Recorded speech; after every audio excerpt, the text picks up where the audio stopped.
he readily admitted that. But that's why sort of his jail sentence sort of cut his development Absolutely. short, right? So Exactly. he would have been. That's that young shit. Right. He was young. Yeah, he would have had time to young. mature into a better Right. quarterback, right? That's that young shit. And then that's not fair. Like even like Peyton Manning. Peyton Manning grew up in a football house. He grew up with a daddy that was a quarterback. A quarterback. You know, he Yeah. grew up with that. So like he had a whole different. He was coming from a different place than somebody. Like he was light years ahead than Vic. You know, Right. he was just coming from a different place than Vic. Vic didn't have that. He didn't grow up with this legacy. You know. So, or somebody that was just teaching him. So he was young as shit. Like it's no telling what he could have become had they not taken those years from him. But I don't even want to talk about the dog shit because the dog shit pissed me off. Yeah, I don't want to talk about the dog stuff. Yeah, You know what I do want to talk about? Roethlisberger. I want to talk about yeah. I want to talk about Madden, right? So there are a couple of paragraphs in the letter that talks about Madden. So I'm going to read like a paragraph and a half or so real quick. And it says, of course, we got to talk about Madden. People still come up to me all the time and want to talk about it. They tell me about the 95 speed rating, the 95 agility, the 97 arm strength. By now, I know it all by heart. People love to tell me their Vic and Madden stories. How about they ran for 500 yards in one game? Yep. Or how about Yep. they broke the touchdown record in the season 10 times over? They'll tell me what it was like, a blur of a blur, that I was a human cheat code. I was so dominant that apparently kids created a rule, like almost a nationwide thing known as the Vic rule. I think it varied from place to place, but it was basically if you were playing against your friend, you could pick any team you wanted except for the Falcons. Because if you picked the Falcons, then you got Vic. And if you got Vic, then it was game over. Right. So, yeah, That's true. that was dope. Like he actually, I mean, that's not even hyperbole, right? That's actually how it was in the game. That's true, right. That's true. Right. It's sort of That's just like Bo Jackson and Tecmo Bowl. Like he couldn't be stopped. like unstoppable. Yeah. But yeah. the funny thing about that is he took the time out to put that in his letter to the city. Right. He just had to get that out. Like, yeah, I know about that. Like that is not lost on me.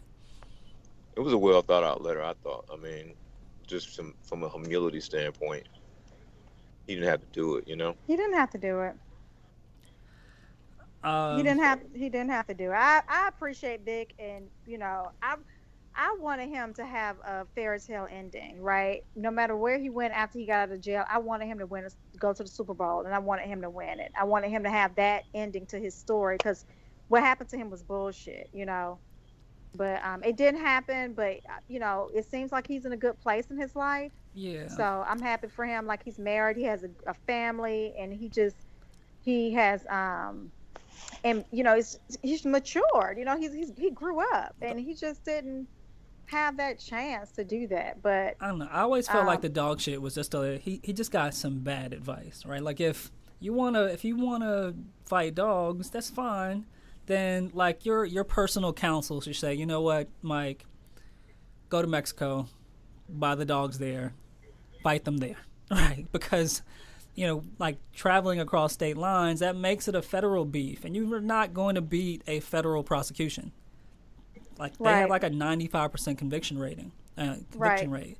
So all he needed to do was talk to his lawyer. I'm like, no, dude, like you can do whatever you want. You can fight dogs all you want in Mexico. Just don't buy them in Virginia and take them to Florida or whatever the hell he was doing. That's just. I don't agree with the fighting of dogs, because that's bad. Yeah, for lack of a better word. It's hard to defend that. It's hard to defend that. Right. The way that he was treated, it's just.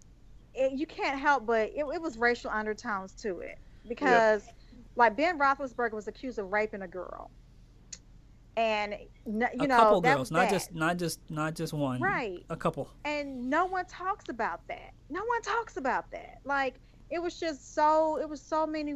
The fact that Michael Vick was black and he was who he was had a lot to do with the way that he was treated, and I think that's another reason why black people are like, oh well, shit, niggas fight dogs all the time, and you just dismiss it because of everything of how he was treated and the way that he was demonized because of it. And they still, when he would go somewhere and play, and people still be out picking him, like the fuck, like he went to jail.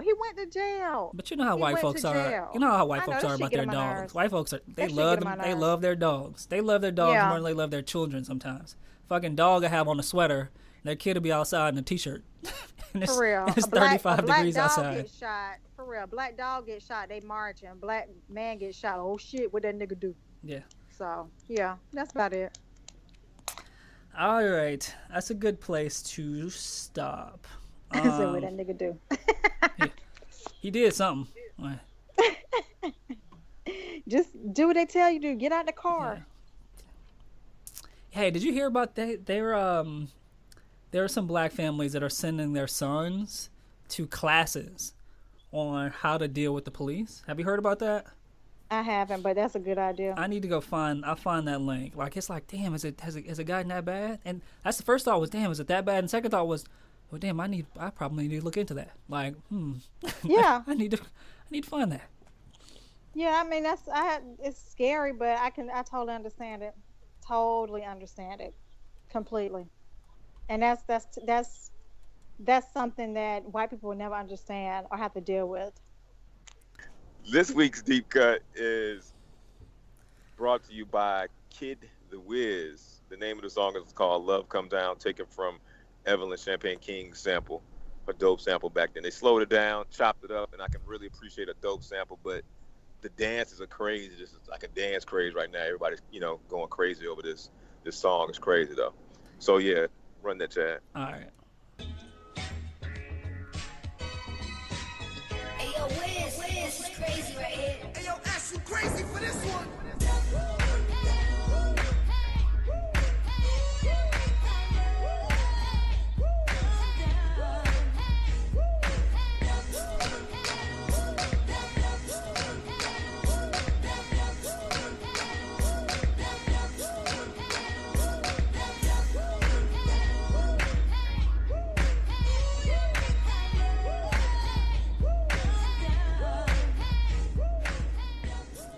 Yeah, that's not even a sample. They just added a drum track to it.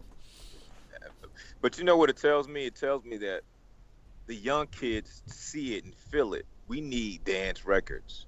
And I made a post on Instagram the other day. I said, please, somebody make some dance hip-hop records faster, greater than 60 BPMs. Because everybody is on this slow kick, which is cool. But when you get everybody doing it, it gets old real quick.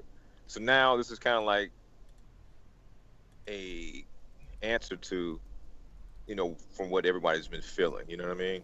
And who would have thought that they would have been able to use a Evelyn Champagne King Love's Come Down sample just to, have like a party break type of record. Yeah, Matter of fact, I'm going to play this tonight. Yeah, you should definitely play. And I usually play something like this whenever I have the rare opportunity to spin. I don't know, that was dope. I couldn't, obviously we didn't get too far into it, but it's hard to go wrong with such a good song. Right, absolutely.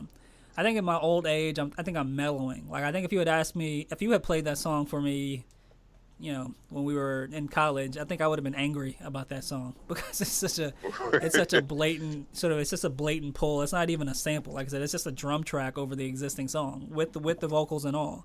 But absolutely, it's your earlier point. It's so refreshing. It's like, okay, sure, yes, all right. Somebody gets it a little bit right.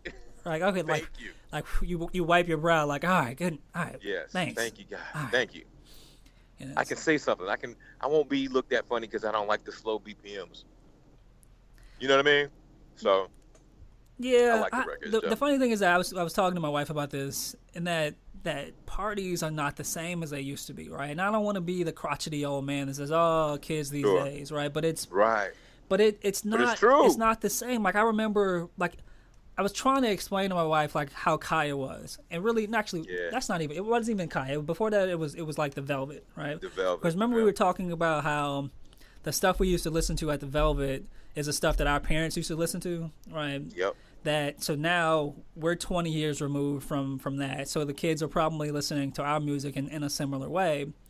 But when I think about the Velvet and I think about Kaya, like, we used to just it used to be almost euphoric, right? Where you be out there dancing and you're looking for women, you're trying to do your thing, but it's like you're into the music. Like, you can lose yourself in the music. You dance with somebody. It's not Absolutely. about, there's always like the subtext of trying to hit, but that wasn't like your primary. You know what I mean?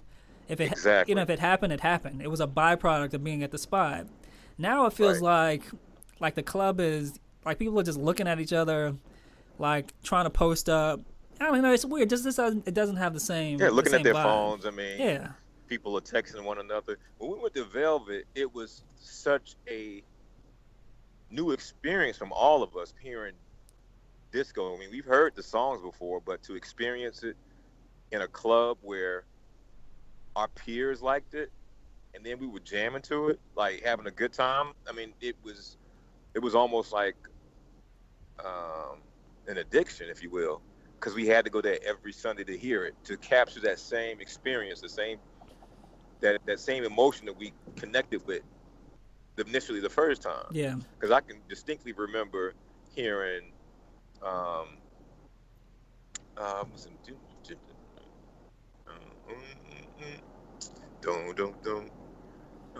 Encore, right? Encore. Yeah.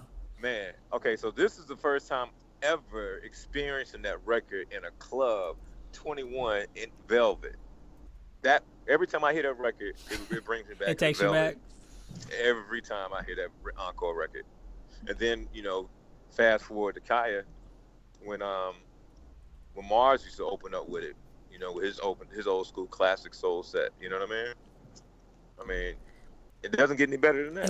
It doesn't, and it's. I wonder if it was just a singular place and time where, it was the music, it was sort of the nature of the kids who were going to the club. Because I wonder why it is that the club doesn't have the same feeling that it.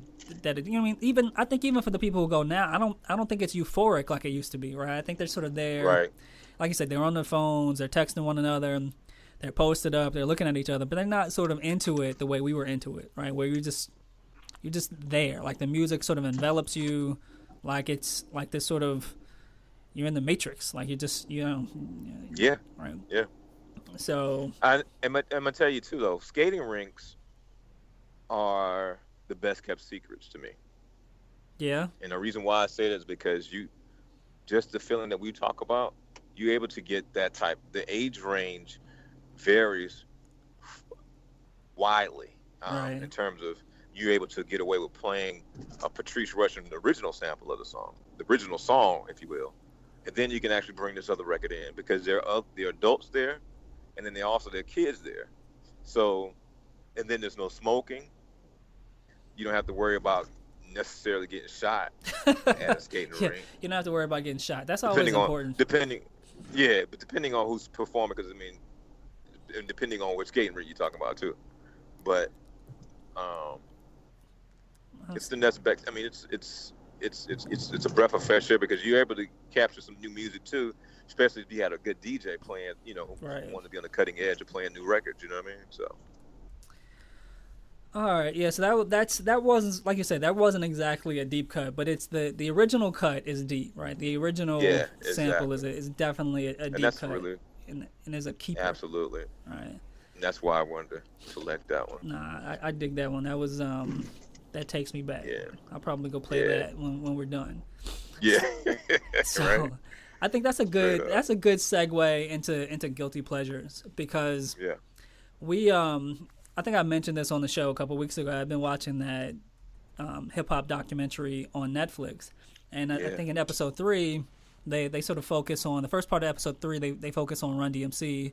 They talk about how Rush, how Run is Rush's little brother, and how they ended up getting on or whatever. And then they talked about the biggest record they had at the time, which was "Walk This Way," the song that they did with Aerosmith. And it sort of took me back to 6th grade, and I'm like, you know what? I actually didn't really even like that song back in the day. It was just, nobody did. It was like, what is this shit? Why are they doing this song with them? Right? Like, what? Right. What is that? And so the way they chronicled the way that song came about, like I have like a newfound appreciation for the song. So I'm going to play just a clip of the show, of the documentary. Okay. And then I'll play the song just, not that people don't know what it sounds like, just for, the sake of completeness. So I'm going to play the clip now. Mm-hmm. If my internet access cooperates. There we go. Jay was like, yo, we in the studio. Rick done went to Boston and brought Aerosmith here. So we finally come back, we make the version of Aerosmith the way it is. Came out like